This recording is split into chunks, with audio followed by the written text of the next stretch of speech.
안녕하세요. 우리 재경관리사 재무회계 6번째 시간이고요. 우리 재고자산 연습 문제 풀어보겠습니다. 제가 다시 한번 말씀드리지만 우리 재고자산은 다른 단원에 비해서 중요한 단원이죠. 두 문제가 출제되고요. 계산형 문제 한 문제, 이론형 문제 한 문제가 출제될 때도 있고 계산형 문제 두 문제가 출제될 때도 있는데 주제는 이렇게 생각하시면 돼요. 재고자산의 단가 결정 방법, 다른 말로 원가 배분이라고 하는데 선입선출법과 총평균법을 계산할 수 있어야 된다. 첫 번째. 그리고 재고자산 감모 손실과 평가 손실이 있을 때 매출 원가 또는 비용으로 인식하는 금액을 계산할 수 있어야 된다. 나머지는 제가 밑줄쳐드린 계산형 문제가 나온다. 자, 문제 풀어보겠습니다. 다음 중 재고자산에 대한 설명으로 가장 옳지 않은 것은 정의가 나와 있죠. 재고자산은 통상적인 영업 과정에서 판매 목적으로 보유하고 있는 과정이죠. 그래서 판매를 위해서 보유하거나 상품과 제품을 말하죠. 생산 중에 있는 자산을 말한다. 그래서 제공품도 우리 재고자산에 포함되니까 맞는 말. 재고자산의 취득 원가는 자산을 취득할 때까지 불가피하게 발생한 비용은 다 자산 처리하기로 했죠. 그래서 매입원가, 전환원가, 기타 원가로 구성되어 있다. 매입원가, 전환원가, 기타 원가를 포함한다. 맞는 말. 자, 재고자산을 현재의 장소 상태에 이르게 하는데 발생한 원가를 기타 원가라고 했죠. 근데 기여하지 않았다 그랬으니까 뭐 그 이후에 발생했거나 수익에 공헌하지 못한 차손 개념으로 비용 처리해야 되는 거죠. 직접 관련된 원가가 아니니까 관리 간접 원가는 재고자산의 취득 원가에 포함할 수 없으며 비용 처리한다. 맞는 말이죠. 우리 판매 원가는 재고자산의 취득 원가에 포함한다. 아니죠. 우리 현재 장소 상태 이른 후에 비용 처리됩니다. 판매 원가를 재고자산의 취득 원가로 처리할 수도 없어요. 자산이 없잖아요. 팔려서 뭘 자산에 더해줘요. 그쵸? 그러니까 판매 원가는 그냥 판매비로 비용 처리합니다. 그래서 정답은 4번이네요. 자, 그 다음에 2번 한번 보겠습니다.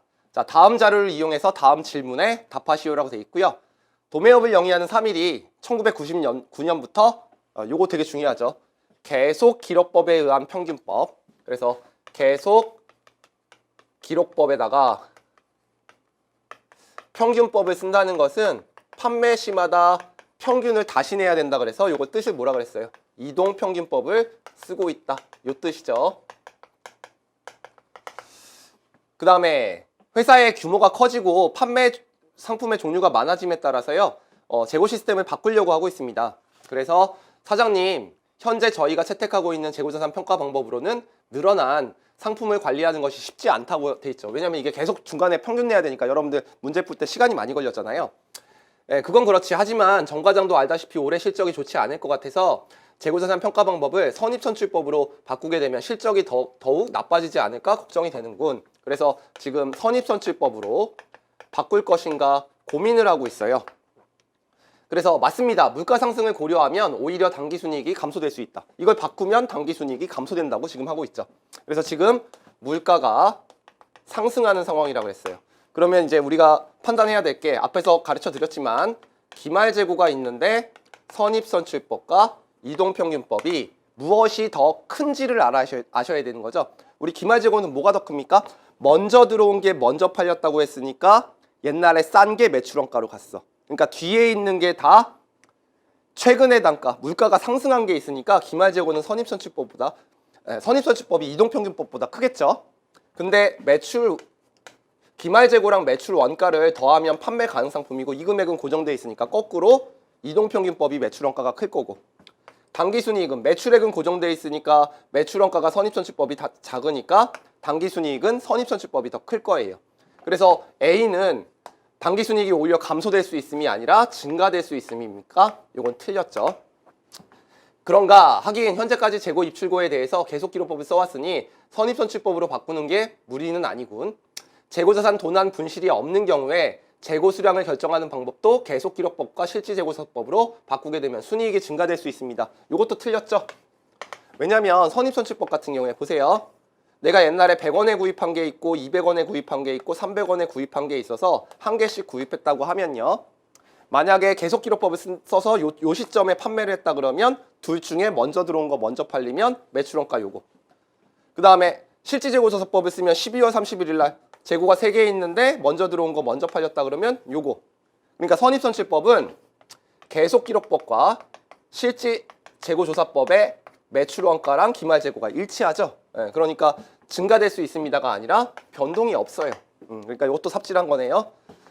그런가 또한 실질재고조사법을 사용하면 매출시마다 매출원가를 계산하지 않고 기말에 일괄하여 매출원가를 계산할 수 있으므로 간편합니다. 이건 맞죠? 계속기록법은 판매시마다 매출원가 분계 상품, 매출원가 상품, 매출원가 상품 계속 기록해야 되는데 실질재고조사법은 기초재고 플러스 단기 메인 마이너스 기말재고로 한 방에 계산할 수 있으니까 간편합니다. 그래서 C는 맞는 말. 그래서 상품과 관련된 기록이 나와 있고요. 요거 좀 기억해 두셔야 되죠. 계산 문제가 있으니까. 그래서 위 대화에서 정소신 과장의 발언으로 옳은 것을 모두 모아놓은 것은 얼마인가 라고 되어 있으니까 요거는 C가 되겠네요. 그래서 요건 설명드렸고요. 그 다음에 이제 다음 문제는 재고자산 평가 방법을 선입선출법으로 변경할 경우 매출원가 금액은 얼마인가? 그럼 여러분들 이제 수불부를 보시고 요 금액을 계산해야 되죠. 제가 모든 문제는 T계정으로 푸는 게 가장 편하다 그랬습니다. 자, 상품은 자산이니까 기초잔액이 어디 남아요? 차변. 그래서 금액이 다 나와 있어요. 계산기를 두드리실 필요도 없죠. 750만 원. 그리고 매입을 2번 했습니다. 날짜는 안 써도 되겠죠. 거기 270만 원이 있고 그 다음에 580만 원이 있습니다. 그러면 1년 동안 판매 가능 상품이 있어요. 판매 가능 상품. 요거 계산기로 다 두드리시면 1,600만 원이 나옵니다. 그래서 요 판매 가능 상품을 팔린 부분은 매출 원가, 팔리지 않은 부분은 기말 재고로 보내는 것을 우리가 원가 배분이라고 했고 둘 중에 하나만 먼저 생각하시면 돼요. 근데 선입선출법이라고 그랬잖아요. 그러니까 먼저 들어온 게 먼저 팔려야 되는데 판매한 게 1,500개인데요. 전기 2월 숫자가 3,000개니까 기초 재고가 그냥 다 팔린 거네요. 그러니까 요거 구하는 게 훨씬 더 빠른 거죠.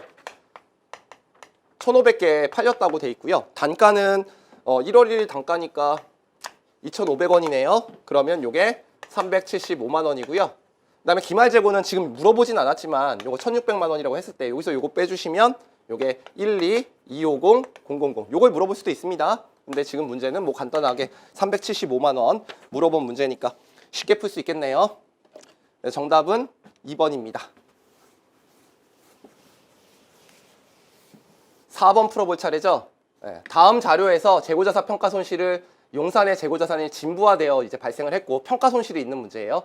용산이 X2년 포괄손익계산서에 매출 원가 등 관련 비용이라고 되어 있으니까 이제 비용으로 인식할 금액을 전부 다 더하여라 이런 문제죠. 그래서 이것도 T계정으로 풀면 되죠. 자, 상품이 나와 있고요.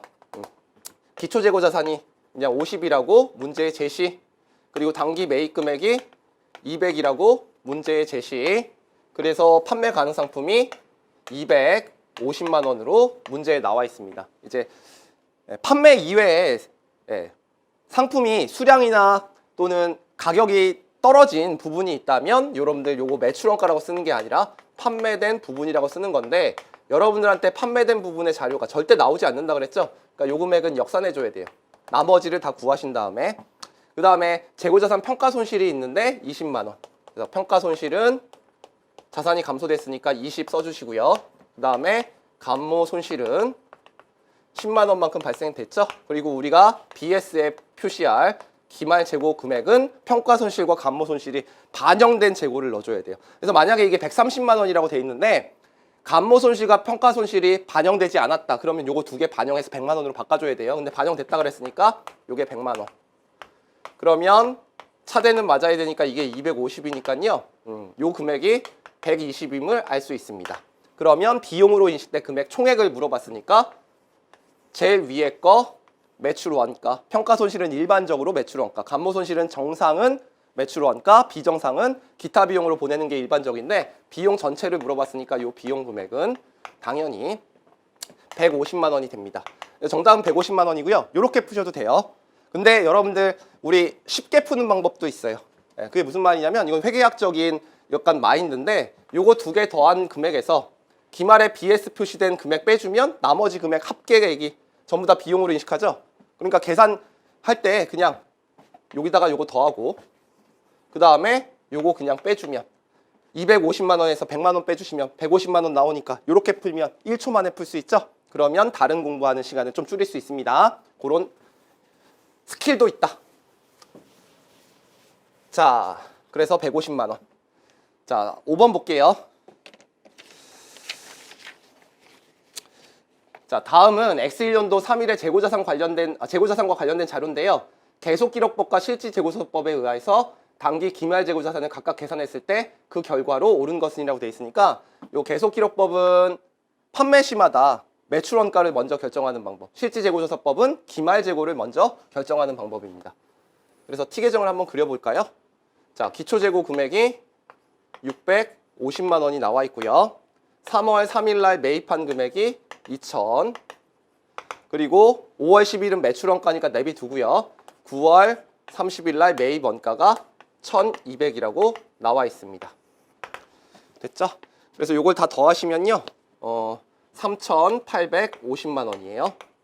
그리고 우리는 이제 계속기록법으로 문제를 풀면 이제 매출 원가랑 기말재고로 문제를 푸는 건데, 계속기록법은 판매 시마다 매출 원가를 기록하는 거니까 이게 먼저 결정되고 요게 대차 차액이죠.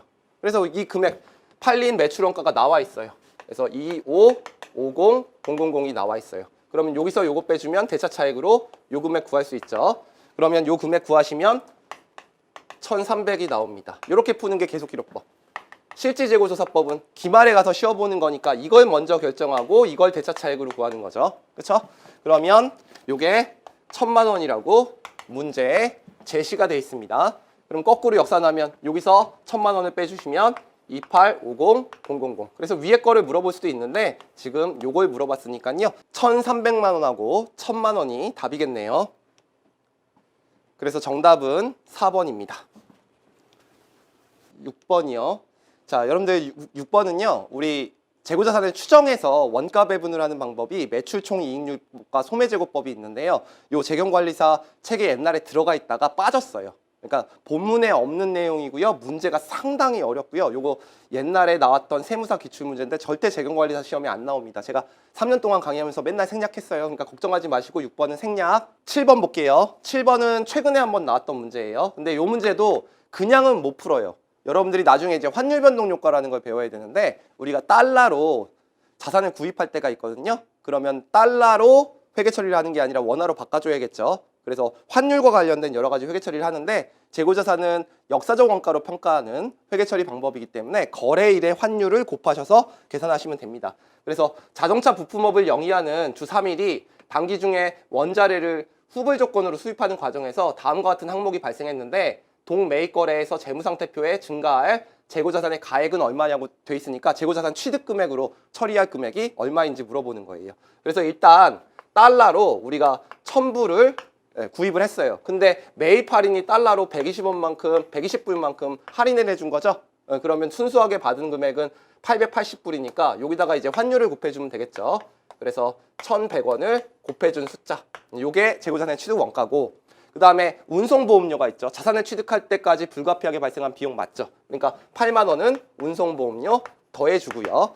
그 다음에 재고자산 매입 관리 부서의 인원의 매입 기간의 인건비인데요. 이게 직접 관련된 원가면 자산의 취득 원가로 처리할 수 있지만 요거 구매팀의 임금 급여예요. 그럼 구매팀은 A라는 자산도 구입하고 B라는 자산도 구입하는데 이걸 배분할 수 없으니까 보통 본사에서 근무를 하기 때문에 그냥 판매비, 관리비로 비용 처리합니다. 그래서 요거는 비용이에요. 그래서 요 금액만 여러분들이 계산하면 돼요. 그래서 요게 968 000 더해주시면 1048 000. 그래서 1048 000이 2번이네요. 그래서 정답은 2번. 이게 최근에 기출문제거든요. 작년에 2번 나왔던 것 같아요. 그래서 요거는 좀 공부하고 가세요. 자, 8번 한번 볼게요. 다음 중 재고자산에 관한 설명으로 가장 올바르지 않은 것은 재고자산의 매입 원가는 매입 가격에 취득 과정에서 직접 관련된 매입 운임, 하용료, 기타 원가를 가산한 금액이다. 맞죠? 네. 그래서 수익관세 더하고 그 다음에 제세금 더하고 매입 운임과 하용료 더하고 기타 원가 가산한 금액이다. 정의 그대로 나와 있는 거고. 그 다음에 요 매입 원가에 매입 할인과 리베이트는 차감한다 그랬죠. 우리가 순수하게 구입한 순매입액으로 회계 처리하기 위해서 조기 대금을 지급해서 가격 할인해준 매입 할인 할인해주는 거고요. 그 다음에 약국 같은 거에서 이제 제약회사한테 물건을 구입해서 1년에 1억 이상 구입하면 1,000만 원 돌려줄게. 그러면 1,000만 원 빼고 매입 금액에서 결정해야 되니까 요것과 요것은 지금 맞네요. 재고자산의 전환 원가는 직접 노무 원가 등 생산과 직접 관련된 원가를 포함한다고 돼 있죠. 전환 원가는 제조 원가의 3요소가 직접 재료비, 직접 노무비, 제조 간접비이기 때문에 직접 노무 원가랑 제조 간접비의 체계적인 배부액 더해준다 그랬죠. 그래서 이것도 맞고 들어가 있으니까. 그다음에 재고자산 구입 후에 상품의 하자로 인해서 매입 대금을 할인받은 경우 이걸 매입 애누리라고 하죠. 재고자산 금액에서 차감하는 거죠. 그래서 당기 수익으로 인식한다. 이게 틀렸네요. 그래서 정답은 4번입니다. 자, 9번 한번 볼게요. 자, 9번은 어떤 문제냐면 다음은 3일이 X1년 재고자산 수불부인데 3일은 X1년 1월 1일에 설립됐고 기말 재고자산은 총평균법으로 계산할지 선입선출법으로 평가할지 고민 중인데 재고자산 평가 방법에 대한 설명으로 가장 올바르지 않은 것. 뒤에 읽어보시면요. 뭐는 뭐보다 크다. 뭐는 뭐보다 작다. 근데 이게 문제를 푸는데 시간이 많이 안 걸리는 문제예요. 그러니까 여러분들 이것도 그냥 저 같으면 그려놓고 금액 다 계산한 다음에 확인하는 게 나을 것 같아요. 그래서 우리가 5월 5일 날 구입한 게 600이 있었고 그 다음에 6월 6일 날 구입한 게 2,100만 원이 있었으니까 판매 가능 상품이 2,700만 원이라는 걸 아는 거죠. 근데 선입선출법 아니면 총평균법이니까 우리 선입선출법부터 한번 매출 원가랑 기말 재고를 한번 구해보는 게 나을 것 같아요.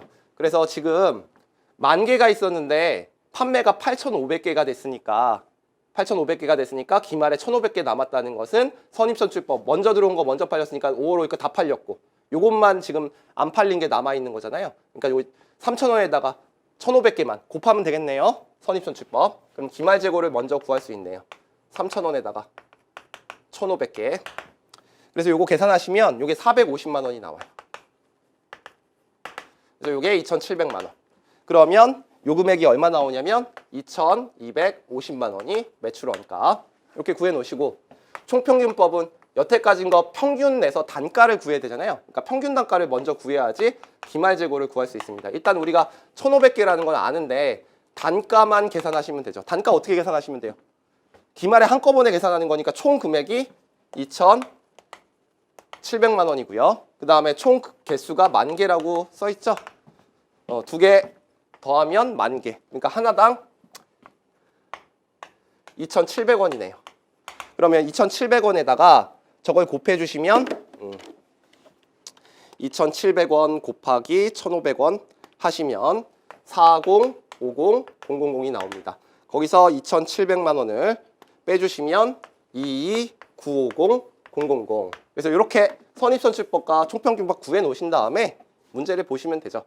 재고자산 금액은 선입선출법을 적용했을 때 총평균법을 적용했을 때 45만 원만큼 작다. 1번.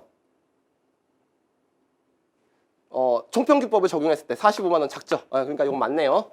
매출총 이익률은 선입선출법을 적용했을 때보다 총평균법을 적용했을 때 상대적으로 더 크다. 우리 매출총 이익률이라는 게 매출액에서 매출 원가를 빼준 것을 매출 총이익이라고 하고 요걸 다시 매출액으로 나눠준 건데 요 금액은 두 가지 금액이 서로 일치할 거 아니에요. 그렇죠? 그러니까 매출 원가가 누가 더 크거나 작은가를 보여야 되는데 선입선출법이 매출 원가가 더 작으니까 매출 총이익이 더 크겠네요. 네. 그래서 상대적으로 더 크다가 아니라 작죠? 네. 이게 매출 원가가 더 크니까. 그래서 요게 틀렸네. 그 다음에 매출 원가는 선입선출법을 적용했을 때보다 총평균법을 적용했을 때 45만 원만큼 크다. 네, 크죠? 네, 그래서 이건 맞는 말. 당기순이익은 선입선출법을 적용했을 때보다 총평균법을 적용했을 때 45만 원만큼 작다. 왜냐하면 매출 원가가 45만 원만큼 더 크니까. 매출액은 똑같으니까 더 작은 거 맞죠? 그래서 정답은 2번입니다. 계산해놓고 푸시는 게 좋을 것 같아요. 저도 집에 가서 한번 풀어봤을 때 그냥 머릿속으로 생각하려니까 더 틀리더라고요. 그러니까 시간 안에 충분히 풀 수 있으니까요. 요건 한번 이렇게 푸시는 게 좋을 것 같습니다. 10번 한번 볼게요. 다음 중 재고자산과 관련된 설명으로 가장 올바르지 않은 것은 고객에 대한 판매를 목적으로 구입한 상품, 그 다음에 미착품, 적성품은 모두 재고자산에 포함한다. 맞는 말이죠? 자, 미착품은 뜻이 뭐예요? 내가 선적지 인도 조건으로 구입했는데 배 위에 있다는 거예요. 그렇죠? 그러니까 아직 도착하지 않은 미착품, 내가 돈을 냈으면 당연히 내 거죠. 자, 적성품은 뭐예요? 내가 출판사인데 서점한테 물건을 대신 팔아달라고 하는 거예요. 반품되면 내 거예요. 내 창고에 없지만 내 재고이기 때문에 재고자산에 포함합니다. 제품, 반제품 제조를 위해 제조를 위한 과정에 있는 미완성 자산도 재고자산에 포함한다. 우리 생산 중인 자산도 재고자산에 포함한다 그랬습니다. 세 글자로 뭐라 그랬죠? 재공품이라고 했어요. 토지, 건물 등 부동산은 재고자산으로 분류될 수 없다. 요게 틀렸죠. 모든 기업은 유형자산으로 분류한다. 우리는 자산은 그 보유 목적으로 측정하기 위해서요. 여러분들이 알고 있는 토지, 건물이라고 해서 무조건 유형자산 가는 게 아니죠. 부동산 매매업을 하는 회사가 토지하고 건물을 갖고 있어서 토지하고 건물을 샀다 팔았다 판매 목적으로 갖고 있으면 재고자산이 되는 겁니다. 근데 1년 이상 영업활동에 사용할 목적으로 보유하고 있는 물리적 실체가 있는 자산이면 유형자산. 그리고 이제 나중에 배울 건데요. 토지하고 건물을 임대수익 시세차익으로 보유하고 있는 시세차익 목적으로 보유하고 있는 부동산은 투자부동산으로 분류합니다. 그래서 토지하고 건물이라고 하더라도요. 재고자산, 유형자산, 투자부동산 다 될 수 있어요. 정답은 3번. 영업활동의 일환인 서비스를 제공하기 위해 사용될 원재료 및 소모품도 재고자산으로 분류된다. 그렇죠. 투입할 자산도 재고자산에 포함합니다. 그래서 정답은 3번. 자, 우리 11번 한번 보겠습니다.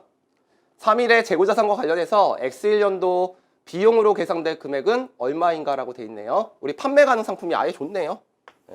땡큐. 요거 45만 원. 그래서 아예 기초랑 단기 매입이 얼마인지 줬어요. 그리고 재고자산 평가 손실이라는 걸 금액을 줬고요. 2만 원.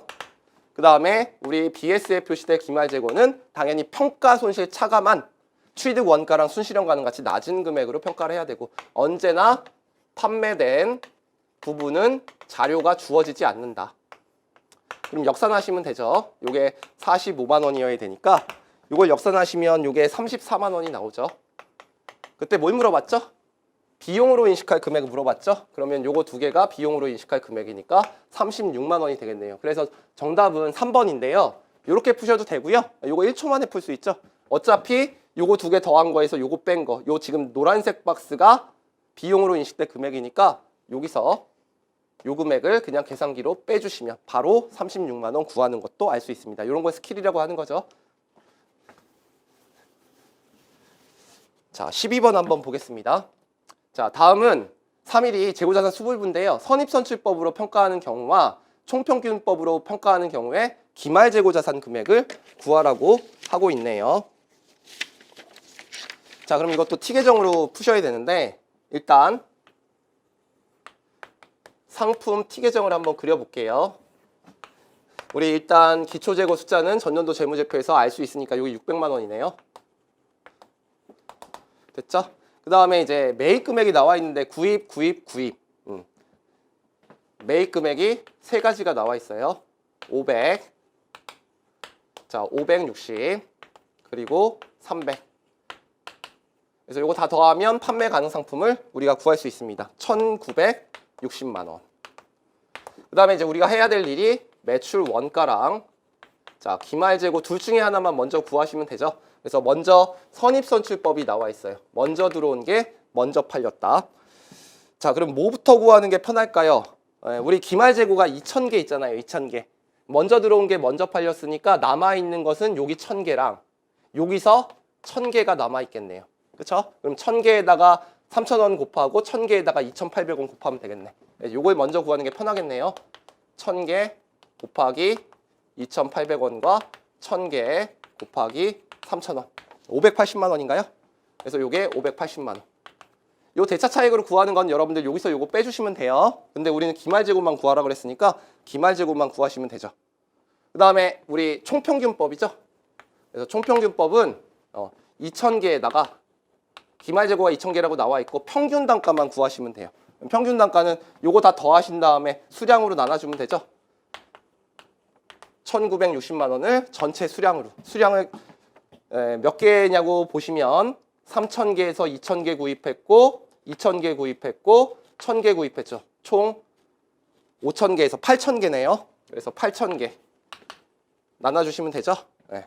그래서 요거 구하시면 요게 2,450원이 평균 단가. 그래서 요거 구하신 다음에 이쪽에다가 요거 계산하신 것을 넣어주시면 되는 거죠. 그래서 요게 490만 원. 이렇게 계산하시면 됩니다. 1번인가요? 그래서 580만 원과 490만 원. 네, 1번이네요. 정답은 1번입니다.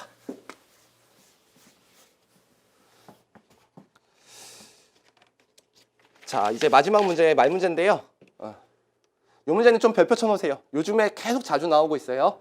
재고자산 평가에 관한 설명으로 가장 올바르지 않은 것은 재고자산은 취득원가랑 순실현 가능 가치 중 낮은 금액으로 측정한다. 이것을 재고자산 저가법이라고 했어요. 투자자를 보호하기 위해서. 정답.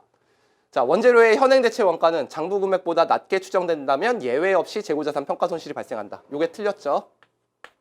자, 원재료가 있는데 이 원재료 A에서 평가 손실이 발생했더라도 제품 A에서 평가 손실이 발생하지 않는다면 원재료에 대해서도 평가 손실 잡지 않는다 그랬죠?